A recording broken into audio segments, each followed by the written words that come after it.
नमस्कार. पंशीकर अँड को मध्ये आपल्या सगळ्यांचे स्वागत आहे. मी लक्ष्मी पंशीकर. मी राजस पणशीकर. आणि मी राधिका पणशीकर.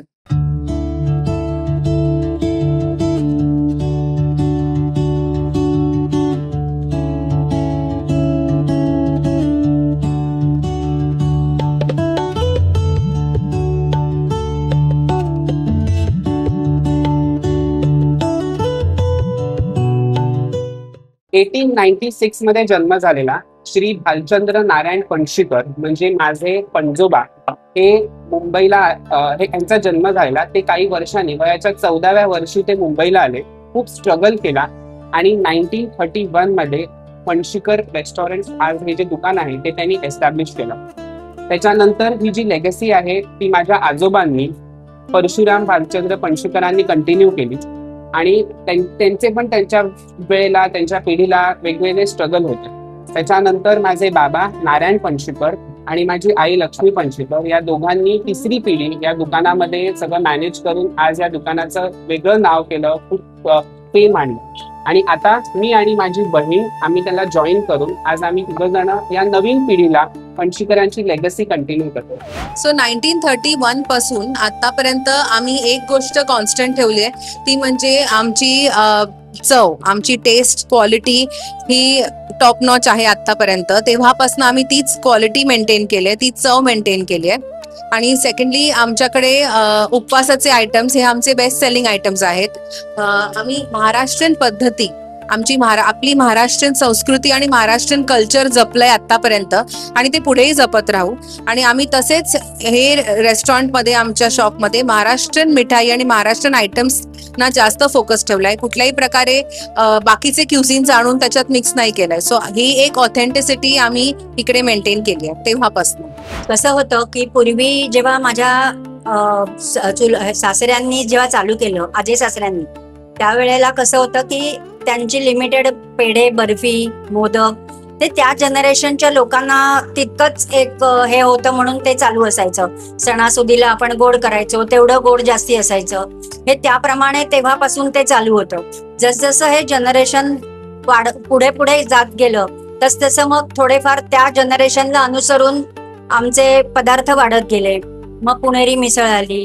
मग पुढच्या जनरेशनना वाढवण्यासाठी आम्ही एक एक प्रकार वाढवत गेलो. किंवा अशा आता हल्लीच्या जनरेशनला कसं आहे की साधं कॅश नाही, जीपे आलंय. किंवा आता ऑर्डर सुद्धा आम्ही स्विगी, झोमॅटो, विफास्ट कुरिअरनी पाठवतो. कारण लांबच्या लोकांना इथे येऊन खाणं तेवढं पॉसिबल होत नाही.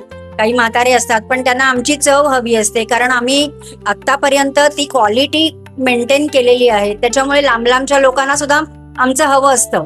तर त्यांना कसं मिळेल, मग त्यांच्यासाठी स्विगी, झोमॅटो पण आम्ही आता हे जनरेशन टू जनरेशन आम्हाला पुढे जात गेलोय आम्ही. आणि मग कॅश देत होतो, मग आता जीपे करतात, फोन पे करतात. आता हे सगळे प्रकार चालू झाले. त्याच्यानंतर कोविडच्या काळामध्ये आम्हाला खूप चॅलेंजेस होती की त्यावेळेला ऑल ऑफ अ सडन आमचं दसऱ्याची तयारी झाली होती आणि आमचं दुकान बंद झालं. म्हणजे आमचा एवढा माल फुकट गेला पहिली गोष्ट. मग ते 2 वर्षांनी हा जो इतक्या वर्षांनी बसलेला जम हा आम्हाला परत बसवायला खूप कष्ट करायला लागले. आणि ते असे एका रात्रीत नाही झालं. त्याच्यानंतर आम्हाला खूप स्ट्रगल करायला लागलं. मग 2-3 वर्षांनी हळूहळू आता आमचा तो परत आमचं पूर्वीचं जे नाव होतं किंवा जी आमची हे होती ती आता आम्हाला मिळायला लागली. आणि आता अजूनही आम्ही काही पदार्थ वाढवलेत, काही नवीन डिशेस केल्या आहेत की जेणेकरून नवीन जनरेशनला अट्रॅक्ट होतील. म्हणजे आतापर्यंत आमचं असं होतं की म्हातारे किंवा वयस्कर किंवा जे सणासुदीला आमच्याचकडचं नेणार गोड असे जे गिराईक होते आमचे कस्टमर, ते आता यंग जनरेशन सुद्धा आवडीने आमच्याकडे येत आहेत. त्यांना आवडणारे पण आम्ही असे भरपूर मेनू केलेत. कॉम्बो एक प्रकार ठेवलाय, भरीत भाकरी ठेवलाय. म्हणजे ह्या प्रकारच्या आम्ही जे अशा एक एक डिशेस वाढवल्या आहेत त्याच्यामुळे नवीन जनरेशन पण अट्रॅक्ट. सो फराळी मिसळ हा पदार्थ त्या काळामध्ये खूप ठिकाणी अवेलेबल नसायचा. उपवासासाठी आपल्याला जनरली आपलं खिचडी, वडे, साबुदाणे वडे एवढंच डोक्यात येतं. पण फराळी मिसळ is one of our USP. कारण त्याच्यामध्ये खिचडी पण असते, दाण्याची आमटी. हे एक जी डिश आहे ती फार लोकांना आवडली. ती ओव्हर द इयर्स आजपर्यंत आमचा सगळ्यांचं म्हणजे लोकांची फेवरेट आयटम आहे आमच्या पणशीकर मधला. आणि अपार्ट फ्रॉम दॅट आम्ही पुणेरी मिसळ पण आमच्याकडे जी मिळते ती आता ठिकठिकाणी कसं होतं, कोल्हापुरी मिसळ असते, नाशिकची मिसळ, पुणेरी मिसळ. आणि मिसळ म्हटलं की फक्त झणझणीत एक डोक्यात येतं, पण आमच्याकडे तसं नाहीये. आम्ही ही खूप ह्याच्याने डेव्हलप केली होती, बरेच फ्लेवर्स घालून. आमची फक्त तिखट नाहीये, आमच्या ह्याच्यात मिसळीमध्ये एक वेगळ्या प्रकारची मिसळ मिळते जी खूप फ्लेवरफुल आहे आणि जी लहानांपासून मोठ्यांपर्यंत सगळे खाऊ शकतात. सो हा पण एक आमचा USP आहे, फराळी मिसळ आणि पुणे. आमच्या बेस्ट सेलिंग आयटम्स मध्ये उपवास आयटम्स मध्ये आमची फराळी मिसळ तर आहेच अमेझिंग. त्याच्यानंतर अपार्ट फ्रॉम दॅट राजगिरा पुरी भाजी, उपवासाचं थालीपीठ, हे 1-2-3 प्रकार खूप चांगले जातात. रेग्युलर आयटम्स मध्ये आमची पुणेरी मिसळ तर आहेच आणि त्याच्याच बरोबर कोथिंबीर वडी आणि इवन आमची जी चटणी आहे ती एक आमची USP आहे. त्याची चव अतिशय उत्तम आहे. आणि बेवरेजेस मध्ये पियुष हे सगळ्यांनाच खूप आवडतं. आणि आम्ही ह्याच्याच बरोबर कॉम्बो मील्स पण चालू केले आहेत. म्हणजे काही काही वेळेला एक अख्खा आयटम खाण्यापेक्षा सगळे आयटम्स थोडे थोडे टेस्ट करता येतात. So it's like a mini थाळी किंवा मिनी मील म्हणतो तसं, कॉम्बो मील. सो तसे आम्ही 2 प्रकार चालू केलेत, उपवास कॉम्बो आणि रेग्युलर कॉम्बो. बेवरेजेस मध्ये आमच्याकडे पियुष आहे, कोकम सरबत आहे. उन्हाळ्याच्या दिवसात पन्ह असतं कैरीचं, त्याला पण खूप डिमांड असतो आणि छान वाटतं म्हणजे आपल्याला ते. तर हे सुद्धा सगळं आमचं जे आपलं चालत आलेलं पूर्वीपासून आहे ते आहे. पियुष म्हणजे केशर फ्लेवर्ड लस्सी असते, तर ती पण आमची एक USP म्हणता येईल की आता मिळतंय बऱ्याच ठिकाणी, पण आता आमचं पहिल्यापासून ते आहे. आणि आमच्याकडे मिठाया, पेढे, बर्फ्या ह्या सुद्धा ज्या आहेत ना त्या पण आमच्याकडे प्युअर माव्याच्या आहेत. म्हणजे त्याच्यात काही मिक्स करून वगैरे असं आमच्याकडे नसतं, प्युअर माव्याच्या असतात. आणि त्याचमुळे आज आमच्याकडे वर्षोनवर्ष कस्टमर ती चव घेण्यासाठीच आमच्याकडे आतापर्यंत येतात. त्याच्यामध्ये आमच्याकडे बर्फ्यांमध्ये काजू कतली आहे, नंतर आंबा बर्फी, आंबा मलाई बर्फी, पण अंजीर बर्फी, या बर्फ्या सुद्धा आहेत. म्हणजे बऱ्याच आहेत, पण मी आता 1-2 नावं तुम्हाला सांगितली. गेल्या 96 इयर्स पासून आज आमच्याकडे एवढे कस्टमर झाले. त्या जशी आमची 4थी पिढी आहे तशी कस्टमर्सची पण वेगवेगळी पिढी आमच्याकडे येऊन गेलेली आहे. जेव्हा कस्टमर्स येतात, आमच्याकडची मिसळ जी आज एवढ्या वर्षांपासूनचे जे काही काही आयटम्स आहेत ते जेव्हा ट्राय करतात, तेव्हा आम्हाला येऊन त्यांच्या काही आठवणी शेअर करतात. म्हणजे काही आजोबा वगैरे सुद्धा येऊन आम्हाला सांगतात की आम्ही म्हणजे ते आजोबा त्यांच्या वडिलांबरोबर ते स्वतः लहान असताना आमच्याकडे यायचे. आजूबाजूला दादरचा जो परिसर आहे कसा बदलला, रेल्वे स्टेशनच्या इकडे कशी गर्दी वाढली आणि बाकीच्या सगळ्या गोष्टी या कालांतराने कशा बदलल्या त्याच्याबद्दल शेअर करतात. पण सांगतात की तुमची चव आणि तुमचे सगळे जे डिशेस आहेत, सगळे जे आयटम्स आहेत ती अजूनही तशीच आहेत. आणि अर्थातच असं कोणी कौतुक केल्यानंतर आणि अशी काही गोष्टी सांगितल्यानंतर आम्हाला खूप बरं वाटतं. आपली जी मराठी संस्कृती आहे, मराठी कल्चर जे आहे, हे सगळं आम्ही जपण्याचा आमच्याकडनं पूर्ण प्रयत्न करत असतो कायम. म्हणजे जे काय सणासुदीला पहिल्यापासून लोकांच्या मनामध्ये की सण आलं की पणशीकरांकडे जाऊया, हे जी भावना असते ती सुद्धा आम्ही प्रयत्न करतो की आपण त्याला पुढे पडावं. म्हणजे सुरुवातीपासूनच जसे जसे प्रत्येक सण येतात, म्हणजे संक्रांत, त्याला आमच्याकडे वेगवेगळ्या प्रकारची त्या वेळेला जाणाऱ्या त्या डिशेस असतात. म्हणजे संक्रांतीला तिळगुळ असतात, त्याच्यानंतर होळीला आमच्याकडे पुरणपोळ्या असतात. त्याच्यानंतर असा एक एक जसे सण येतात, म्हणजे श्रावण महिन्यामध्ये श्रावणाचं उपवासाच्या सगळ्या गोष्टी आमच्याकडे स्पेशल आयटम्स असतात.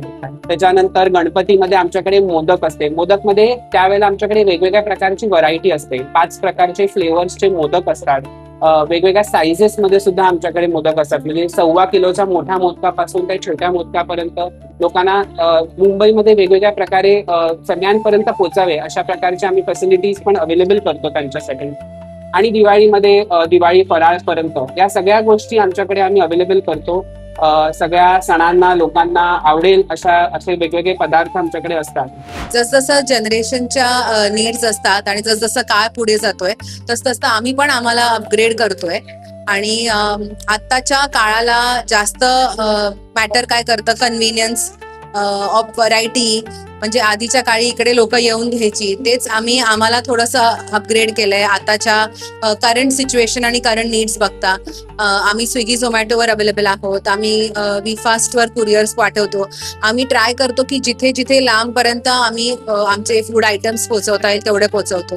ऍट द सेम टाइम आम्ही ऑप्शन्स व्हरायटीज खूप देतो.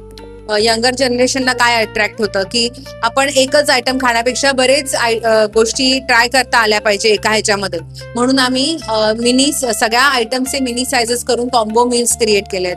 ऍट द सेम टाइम जसं मी म्हणतात तसं कन्व्हिनियन्स त्यांना मॅटर करतो, तसं यंगर जनरेशनला सुद्धा अट्रॅक्ट होईल असं easy modes of payment, easy ways to get the food आणि अशा बऱ्याच व्हरायटीज, या सगळ्या गोष्टी आम्ही आमच्या ह्याच्यामध्ये अपग्रेड करतोय सो दॅट सगळ्या लोकांपर्यंत आपली ही परंपरा आणि आपली संस्कृती पोहोचेल.